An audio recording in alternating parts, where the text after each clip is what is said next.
Headline ન્યૂઝમાં આપનું સ્વાગત છે। નર્મદા જિલ્લામાં શિક્ષણનો અધિકાર અધિનિયમ 2009 અમલમાં મૂકવામાં આવ્યો।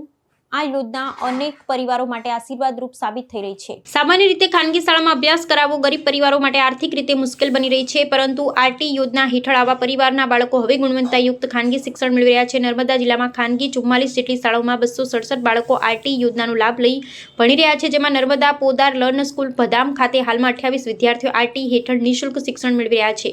આ વિદ્યાર્થીઓને માત્ર વર્ગખંડનું શિક્ષણ જ નહીં, પરંતુ computer lab, science lab, smart classroom, રમતગમતની આધુનિક સુવિધાઓ, પુસ્તકાલય તેમજ વિવિધ સહ અભ્યાસિક પ્રવૃત્તિઓનો પણ સમાન લાભ મળી રહ્યો છે। શાળામાં અન્ય વિદ્યાર્થીઓની જેમ જ આરટી હેઠળ અભ્યાસ કરતા વિદ્યાર્થીઓને પણ સન્માન, સમાન તક અને સમાન શિક્ષણ આપવામાં આવે છે। વડાપ્રધાન નરેન્દ્રભાઈ મોદીના સબકા સાથ, સબકા વિકાસ, સબકા વિશ્વાસના અભિગમ અને ગુજરાતના મુખ્યમંત્રી ભૂપેન્દ્રભાઈ પટેલના માર્ગદર્શન હેઠળ રાજ્ય સરકાર દ્વારા શિક્ષણ ક્ષેત્રે અનેક લોક કલ્યાણકારી યોજનાઓ અમલમાં મૂકવામાં આવી રહી છે।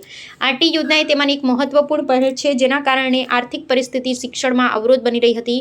જિલ્લામાં પ્રાથમિક શિક્ષણાધિકારી નિશાંત દવે જણાવ્યું છે કે નર્મદા જિલ્લામાં 2026-27ના ચાલુ વર્ષે ત્રીજા રાઉન્ડમાં આરટી હેઠળ 44 જેટલી ખાનગી શાળાઓમાં 267 જેટલા બાળકો ધોરણ 1માં પ્રવેશ મેળવેલ છે અને આગળ વધુમાં પ્રવેશ રાઉન્ડ થયેથી અન્ય બાળકોને પ્રવેશ આપવામાં આવશે। નર્મદા જિલ્લામાં આરટી યોજનાનું સફળ અમલ એ દર્શાવે છે કે સરકારની શિક્ષણલક્ષી નીતિઓનો લાભ ખરેખર જરૂરિયાતમંદ પરિવારો સુધી પહોંચી રહ્યો છે। આ યોજના દ્વારા હજારો બાળકોના જીવનમાં નવી આશા જાગી છે અને તેમના સપનાઓને નવી ઉડાન મળી રહી છે। રિપોર્ટ દીપક જગતાપ, રાજપીપળા। હાલમાં નર્મદા જિલ્લામાં કુલ 44 ખાનગી પ્રાથમિક શાળાઓમાં 267 વિદ્યાર્થીઓને આરટી હેઠળ પ્રવેશ આપવામાં આવેલ છે। કુલ 3 રાઉન્ડની પ્રવેશ પ્રક્રિયા પૂર્ણ થયેલ છે અને વધુમાં પ્રવેશ પ્રક્રિયાના રાઉન્ડ શરૂ થઈ અન્ય વિદ્યાર્થીઓને પ્રવેશ આપનાર છે।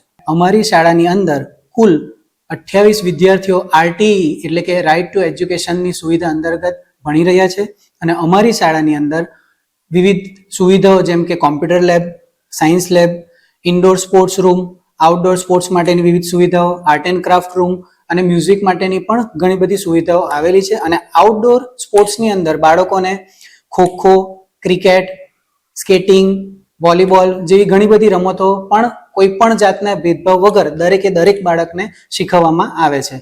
મારું નામ હિરકુમાર અજયભાઈ વસાવા છે। મેં 4થા ધોરણમાં ભણું છું।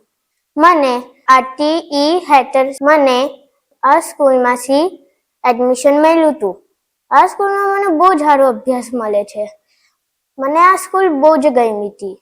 મને આ સ્કૂલમાં સૌથી વધારે તો અહીંયા ભણવાનું અને અહીંયા રમતગમતની છે ને બહુ જ બધા રૂમો છે, જૈસે કે સ્પોર્ટ રૂમ, આર્ટ રૂમ અને ગ્રાઉન્ડ। મને અહીંયા લાઇબ્રેરીમાં બુક રીડ કરવાની બહુ જ મજા આવે છે। મેં અહીંયા સંગીતમાં બહુ જ બધી પ્રાર્થના શીખી છે, જૈસે કે हमको मन की शक्ति देना, हे मालिक तेरे बंदे हम, અને એવી બહુ જ બધી પ્રાર્થનાઓ। અમે કમ્પ્યુટરમાં ડ્રોઈંગ બી કરી છે। અમને કમ્પ્યુટર લેબ જવાની બહુ જ મજા આવે છે। My name is Jill Hiralbai Patel. My father name is Mr. Hiralbai. He is a farmer.